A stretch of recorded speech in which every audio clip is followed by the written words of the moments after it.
السلام علیکم ورحمۃ اللہ وبرکاتہ. یہ بھائی نے پوچھا کیا مور حلال ہے یا حرام ہے؟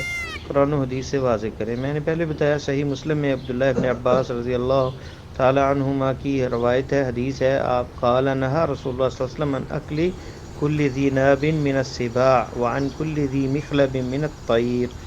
آپ نے ہر وہ جانور جو ذی ناب ہے، جس کے دانت نکیلے ہیں، اس کے کھانے سے جو ہے منع فرمایا ہے. جو جانوروں میں سے ہیں، سباع میں سے ہیں، اور پرندوں میں سے ذی مخلب. مخلب سے مراد ہے جو شکار کرتا ہو. اہل علم نے کہا کہ جو شکار کرتا ہو اپنے پنجے سے. اور فرمایا کہ طاؤس جو ہے، اس کو جو مور ہے، یہ کھانا حلال ہے کیونکہ یہ حملہ کرنے والے پرندوں میں شامل نہیں ہے. اور مالکیہ کا یہ ہے کہ تمام پرندے جو ہیں حلال ہیں.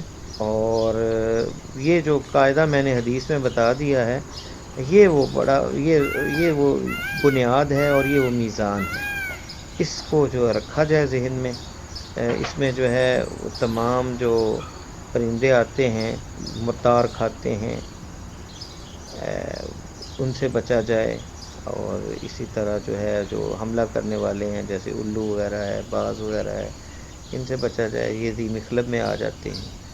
اور باقی جو ہیں وہ سارے ہی تقریباً حلال ہیں. واللہ تعالی عالم بالصواب.